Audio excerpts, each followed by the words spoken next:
ورحمة الله وبركاته. الحمد لله حمدا كثيرا. أما بعد، أعوذ بالله من الشيطان الرجيم. بسم الله الرحمن الرحيم. قل من يرزقكم من السماء والأرض أم من يملك السمع والأبصار. جناب صدر، معزز حکم حضرات، دور دراز سے تشریف لانے والے معزز مہمانان غرامی اور میرے محترم سامعین و سامعات، آج کے اس پرعظمت اور انعامی مبارک مجلس میں مجھے جو موضوع خطاب کے لیے تفویض کیا گیا ہے وہ توحید ہے، جو دین اسلام کی بنیاد اور روح ہے۔ توحید کا مطلب ہے اللہ کی وحدانیت کا اعتراف اور اس کی عبادت۔ یہی وہ توحید ہے جس کے لیے انبیاء کرام نے اپنی جانوں کا نذرانہ پیش کیا۔ یہی وہ توحید ہے جس کے لیے صحابہ کرام نے اپنی زندگیاں قربان کر دی۔ اللہ کی وحدانیت کے لیے انبیاء نے سب کچھ ترک کیا اور اپنی امت کو اسی پر ایمان لانے کی دعوت دی۔ یقیناً یہ وہ توحید ہے جس کے لیے صحابہ کرام کو تکالیف کا سامنا کرنا پڑا، جس کے لیے انہیں میدان جنگ میں خون کا دریا عبور کرنا پڑا، اور جس کے لیے انہیں اذیتیں اور تکالیف برداشت کرنی پڑی۔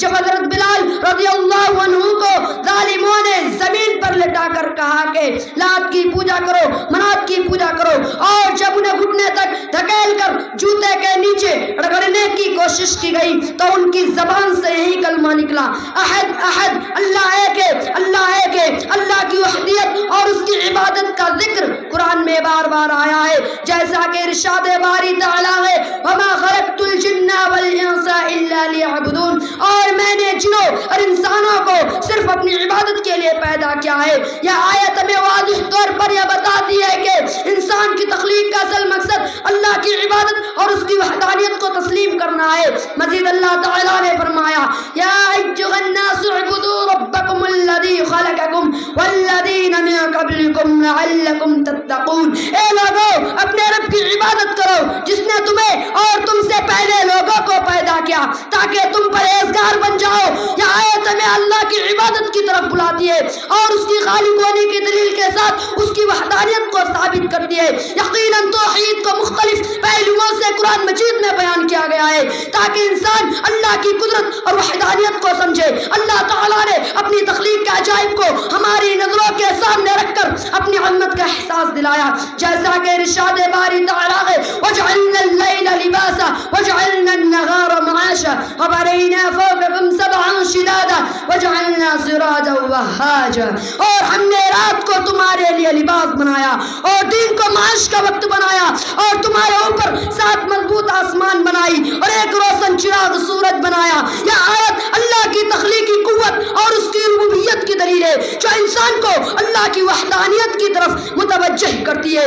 مزید اللہ تعالیٰ نے فرمایا یا اللہ الذی جعل لکم اللیل لتسکنوا فیہ والنہار مبصرا، اللہ وہ ہے جس نے تمہارے لیے رات بنائی تاکہ تم اس میں سکون پاؤ اور دن کو روشن بنایا۔ یہ آیت ہمیں سمجھاتی ہے کہ رات اور دن کی ترتیب بھی اللہ کی وحدانیت اور حکمت کی واضح دلیل ہے۔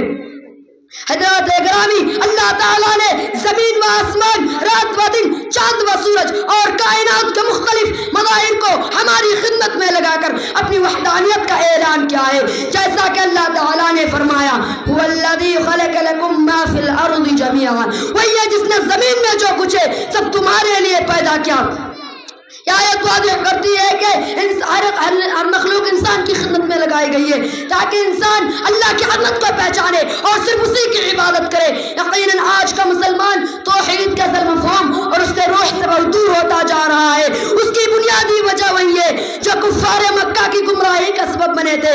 وہ لوگ توحید کو زبانی طور پر تسلیم کرتے تھے لیکن اس کے ساتھ شرک کا ارتکاب بھی کرتے تھے۔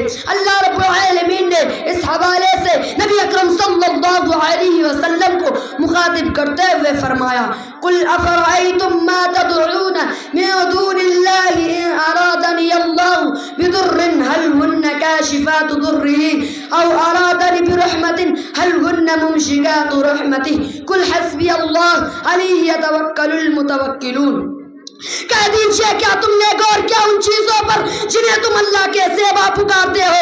اگر اللہ مجھے پہنچانا چاہے تو کیا یا معبود اس کے نقصان کو دور کر سکتے ہیں؟ یا اگر وہ مجھ پر اپنی رحمت کا ارادہ کرے تو کیا یا اس کی رحمت کو روک سکتے ہیں؟ کہہ دیجئے کہ میرے لیے اللہ ہی کافی ہے اور اسی پر توکل کرنے والے بھروسہ کرتے ہیں۔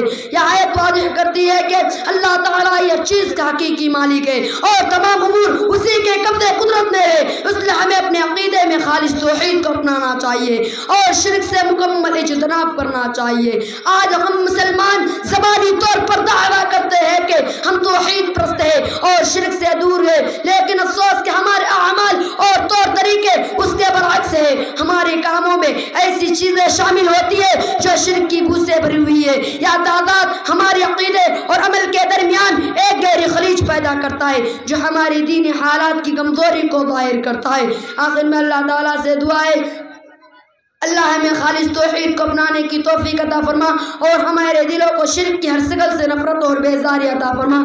ہمیں اپنی عبادت خالص تیری رضا کے لیے کرنے والا بنا دے۔ السلام علیکم ورحمۃ اللہ وبرکاتہ۔